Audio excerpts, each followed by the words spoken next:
Hello students, welcome to 8th Standard Science Unit 13. Unit name is Water. In this lesson, we are going to learn about composition of water, hardness of water, purification of water and water pollution. Composition. 3/4 of our planet Earth is filled with water. Water exists in three states, namely solid, liquid and gas. Water on the surface of the earth is found mainly in oceans, 97.25%. Polar ice caps and glaciers, 2.05%. And the remaining is in lakes, rivers and aquifers, groundwater. Composition அப்படின்னா கலவை, நீரின் கலவை. அதாவது நம்ம வாழக்கூடிய இந்த பூமியில பார்த்தீங்கன்னா 4/3 பகுதி தண்ணியால தான் நிரம்பி இருக்குது. அந்த தண்ணியில 3 நிலைகள் இருக்கு. நம்ம சின்ன வகுப்புல படிச்சிருக்கோம். திடநிலை, திரவநிலை, வாயு நிலை. இந்த பூமியில இருக்கக்கூடிய தண்ணியில 97.25% எங்கே இருக்கு அப்படின்னா பெருங்கடல்கள்ல இருக்குது. மீதி 2.05% துருவ பகுதியில் இருக்கக்கூடிய பனிக்கட்டிகளாக இருக்குது. மீதி பார்த்தீங்கன்னா எவ்வளவுதான் இருக்கும்? 1% கம்மியா தான் இருக்கும். அவ்வளவு தண்ணி தான் ஆறுகள், ஏரிகள், குளங்கள் மற்றும் பிற நீர்நிலைகள்ல காணப்படுது. Even our body is made up of water 65%, but it is not apparent. Water is a chemically stable compound. Its chemical name is dihydrogen monoxide H2O. It can be broken up into hydrogen H2 and oxygen O2. When an electrical current is passed through it, the process of breaking down of water molecules by the passage of electric current is known as electrolysis of water. நம்ம உடம்பானது 65% வாட்டரால தான் நிரம்பி இருக்கு. ஆனா நமக்கு அது வெளிப்படையா தெரிவது இல்லை. தண்ணி ஒரு நிலையான கலவை. திட நிலையிலிருந்து திரவ நிலையா இருக்கலாம், வாயு நிலையா மாறலாம். இப்படி ஒரு நிலையிலிருந்து இன்னொரு நிலையா மாறிக்கிட்டே தான் இருக்குமே ஒழிய முற்றிலுமா அது மறைஞ்சு போகாது. இதனுடைய கெமிக்கல் வேதியியல் பெயர் என்ன அப்படின்னா டைஹைட்ரஜன் மோனாக்சைடு H2O. இந்த H2O மாலிக்யூல ஹைட்ரஜனாகவும் ஆக்சிஜனாகவும் நம்ம உடைக்க முடியும். எப்படி அப்படின்னா கரண்ட்டை பாஸ் பண்ணும்போது இந்த வாட்டர் மாலிக்யூல்ஸ் பிரேக் ஆகி ஹைட்ரஜனாகவும் ஆக்சிஜனாகவும் மாறும். இந்த ஒரு முறைக்கு பேர் தான் மின்னார் பகுப்பு, electrolysis of water. Water a universal solvent.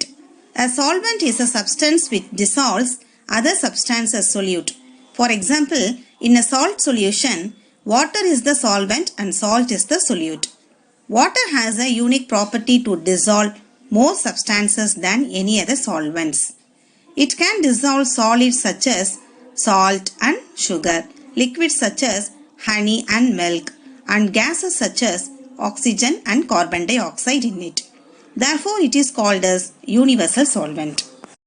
தண்ணீர் உலகளாவிய கரைப்பான்.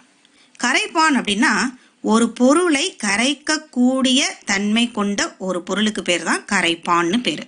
எடுத்துக்காட்டா உப்பு கரைசல் எடுத்துக்கிட்டோம் அப்படின்னா அதுல இருக்க தண்ணி கரைப்பான், அதுல இருக்க உப்பு கரை பொருள். தண்ணீருக்கு மற்ற கரைப்பானை விட ஒரு தனித்தன்மை இருக்கு. என்ன அப்படின்னு பார்த்தோம்னா தண்ணீர்ல திட பொருளும் கரையும். உதாரணமா உப்பு, சர்க்கரை. திரவ பொருளும் கரையும். தேன், பால். வாயு பொருள்களும் கரையும். Oxygen, carbon di oxide. அதனால தான் தண்ணீரை நம்ம உலகளாவிய கரைப்பான்னு சொல்றோம். Activity 3. Place a sample of tap water on a clean watch glass and place it over a beaker containing water as shown in the figure. Boil the water in the beaker. When all the water has evaporated from the watch glass, remove it from the burner and let it cool. What do you see on the watch glass? படத்துல கொடுத்திருக்கிற மாதிரி ஒரு watch கிளாஸை எடுத்துக்கிறோம். அதுல tape வாட்டரை எடுத்துக்கிறோம். அதை நம்ம ஒரு பீக்கருக்கு மேல வச்சு அந்த பீக்கர்ல தண்ணி வைக்கிறோம். அந்த பீக்கர்ல இருக்கிற வாட்டரை கீழே ஹீட் பண்றோம். அப்ப என்ன ஆகும் அப்படின்னா அந்த வாட்ச் கிளாஸ்ல இருக்கக்கூடிய வாட்டரும் எவாப்ரேட் ஆகி சில ஒயிட் கலர்ல சாலிட்ஸ் அங்க படிஞ்சிருக்கிறத பார்க்க முடியும். You can see a number of concentric rings of solid matter deposited on the watch glass. These are the dissolved solids left behind after the evaporation of water. Salts, minerals and impurities are the solids dissolved in water. Dissolved salts are important for the following reasons. Watch கிளாஸ்ல இருக்கக்கூடிய தண்ணி எல்லாமே evaporate ஆனதுக்கு அப்புறம் அதுல பாத்தீங்கன்னாக்க உப்புக்கள் வட்ட வட்டமாக இருப்பதை பார்க்க முடியும். இது எல்லாம் தண்ணியில கரைந்து இருக்கக்கூடிய உப்புக்கள். இந்த கரைந்த உப்புக்கள் நமக்கு சில வகைகள்ல பயன்படுது. அது என்னென்ன அப்படின்னு பார்ப்போம். They are essential for the growth and development of plants. தாவரங்கள் வளர்ச்சி அடைவதற்கு இந்த உப்புக்கள் தேவைப்படுது. They add taste to water. தண்ணீருக்கு ஒரு சுவையை கூட்டுகிறது. They supply the essential minerals needed for our bodies. நம் உடலுக்கு தேவையான சில கனிமங்களை கொடுக்குது. Most of the chemical reactions important for our living take place in the cells of our body with the help of water. நம் உடம்பில் உள்ள செல்கள்ல நடக்கக்கூடிய வேதியியல் வினைகளுக்கு இந்த தண்ணீர் மிகவும் அவசியமானது. Do you know? Tap water, river water and well water contain dissolved solids, but rainwater and distilled water do not contain dissolved solids. Hence, concentric rings are not formed in the rainwater and distilled water after evaporation. அதாவது இந்த நம்ம வீட்டில் பயன்படுத்தக்கூடிய tap water, ஆற்று நீர், கிணற்று நீர் இதுலெல்லாம் கரைந்த உப்புக்கள் அதிகமாக காணப்படும். ஆனால் மழை நீர்லையும் காய்ச்சி வடிகட்டிய நீர்லையும் இந்த உப்புக்கள் கரைந்த உப்புக்கள் காணப்படுவதில்லை. அதனால இந்த ரெயின் வாட்டரையோ டிஸ்டில்டு வாட்டரையோ நம்ம கொதிக்க வச்சோம் அப்படின்னா தண்ணியெல்லாம் எவாபரேட் ஆனதுக்கு அப்புறம் அதுல எந்த ஒரு டிசால்வ்டு சாலிட்ஸும் அதாவது கரைந்த உப்புக்களும் இருக்காது. Apart from solids and minerals, air is also dissolved in water. Air is present in dissolved state in all natural sources of water. The solubility of oxygen in water is higher than the solubility of nitrogen. Air dissolved in water contains approximately 35.6% oxygen along with nitrogen and carbon dioxide. Air being dissolved in water is important for the following reasons. இப்படி திடப்பொருள்களும் மினரல்ஸும் நீர்ல கரைஞ்சிருக்குதுன்னு படிச்சது போல காற்றும் அதாவது வாயுக்களும் தண்ணீர்ல கரைஞ்சிருக்குது. எல்லா நீர்நிலைகள் ஆறு, ஏரி, குளத்தில் இருக்கக்கூடிய தண்ணீர் எல்லாத்துலயுமே வாயுக்கள் நிறைந்து காணப்படுது. இதுல ஆக்சிஜனுடைய கரை திறன் பாத்தீங்கன்னா நைட்ரஜன் அப்படிங்கிற வாயுவோடைய கரை திறனை விட அதிகமா இருக்கும். எவ்வளவு அப்படின்னு பார்த்தோம்னா தண்ணீர்ல ஆக்சிஜன் 35.6%, மீதி நைட்ரஜனும் கார்பன் டை ஆக்சைடும். இப்படி வாயுக்கள் கலந்த நீரானது நமக்கு பல வழிகள்ல பயன்படுது. அது என்னன்றத பார்ப்போம். Air dissolved in water is important for the living organisms to survive. உயிரினங்கள் உயிர் வாழ்வதற்கு இந்த வாயு கலந்த நீரானது அவசியமாகிறது. Fish extracts the oxygen from the water and expels water through the gills. Fish can survive in water only through the dissolved oxygen present in water. நீர்நிலைகள்ல இருக்கக்கூடிய மீன்கள் தண்ணீர்ல இருக்கக்கூடிய ஆக்சிஜனை மட்டும் பிரிச்சு தனக்கு பயன்படுத்திட்டு தண்ணீரை செதில்கள் மூலியமா வெளியே ஏத்திடும். இது போல தண்ணீர்ல இருக்கக்கூடிய ஆக்சிஜன் மூலமா தான் மீன்கள் உயிர் வாழுது. Aquatic plants make use of dissolved carbon dioxide for photosynthesis. நீர்வாழ் தாவரங்களும் தண்ணீர்ல இருக்கக்கூடிய கார்பன் டை ஆக்சைடை பயன்படுத்தி தான் ஒளிச்சேர்க்கை என்கிற முறையை செய்கிறது. Carbon dioxide dissolved in water reacts with limestone to form calcium bicarbonate. Marine organisms such as snails, oysters, etc. extract calcium carbonate from calcium bicarbonate to build their shells. தண்ணீர்ல கரைஞ்சிருக்கக்கூடிய carbon tie ஆக்சைடானது சுண்ணாம்புடன் வினை புரிஞ்சு calcium பைகார்போனேட்டை உருவாக்குது. இந்த calcium பைகார்போனேட்ல இருந்து சிப்பிகளும் நத்தைகளும் தனக்கு தேவையான calcium கார்போனேட்டா மாற்றி தன்னை சுற்றிலும் ஒரு ஓடு போன்ற அமைப்பை உருவாக்குகிறது. Purification of water. Out of the total fresh water available on the earth, only 1% is present in water bodies such as rivers and lakes, and the rest is frozen in glaciers and polar regions. Water from these water bodies is unfit for drinking, cooking, washing or bathing because it contains suspended and dissolved impurities. நம்ம பூமியில இருக்கக்கூடிய நன்னீர்ல 1% மட்டும்தான் ஆறுகள்லையும் ஏரிகள்லையும் காணப்படுது. மீதி எல்லாம் பனி கட்டிகளாக துருவ பகுதிகளில் காணப்படுது. இந்த மாதிரியான நீர்நிலைகள்ல காணப்படக்கூடிய இந்த வாட்டர் ஆனது குடிப்பதற்கோ சமைப்பதற்கோ துவைப்பதற்கோ குளிப்பதற்கோ பயன்படாது. ஏன்னா அந்த தண்ணியில நிறைய அசுத்தங்கள் நிறைஞ்சிருக்கும். It also contains microorganisms such as bacteria. If this water is consumed without purifying, it can cause waterborne diseases such as typhoid and cholera. Therefore, water should be treated and purified before it reaches our home. In conventional water treatment plants, water is subjected to different processes for purification. These processes are discussed here. அசுத்தங்கள் மட்டும் இல்லாம பாக்டீரியாக்களும் அந்த தண்ணியில நிறைஞ்சு காணப்படும். அதனால அதை நம்ம சுத்தப்படுத்தாம பயன்படுத்த கூடாது. அப்படி பயன்படுத்தணும்னா நமக்கு டைபாய்டு காலரா போன்ற வியாதிகள் ஏற்படும். அதனால இந்த நீர்நிலைகள் இருக்கக்கூடிய தண்ணீரை வீட்டுக்கு கொண்டு வரதுக்கு முன்னாடி என்னென்ன மாதிரியான பியூரிஃபிகேஷன் ப்ராசஸ்லாம் நடக்குதுங்கிறத தான் இப்ப படிக்க போறோம். Sedimentation. Water from lakes or rivers is collected in large sedimentation tanks. There, it is allowed to stand undisturbed so that suspended impurities settle down at the bottom of the tank. Sometimes a chemical substance such as potash alum is added to water to speed up the process of sedimentation. This process is called loading. The particles of potash alum combine with the suspended impurities and make them settle down at a faster rate. Sedimentation processன்றது படிய வைத்தல்.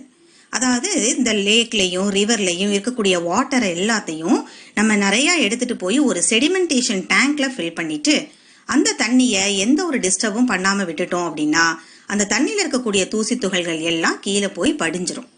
இந்த வேலையை இன்னும் நம்ம ஃபாஸ்டரா செய்யணும் அப்படின்னா சில படிகாரங்கள்ல அந்த தண்ணியில நம்ம போட்டோம் அப்படின்னா அந்த படிகாரங்களோட அசுத்தங்கள் ஒட்டிக்கிட்டு ஃபாஸ்டாவே கீழே வந்து செடிமெண்ட் ஆயிடும், படிஞ்சிரும். Next filtration. Water from the sedimentation tanks is then pumped to the filtration tanks. Filtration tanks contain filter beds made up of gravel, sand, pebbles, activated charcoal and concrete. Water passes through these layers and becomes free from any remaining dissolved or suspended impurities completely. அடுத்ததா வடிகட்டுறது.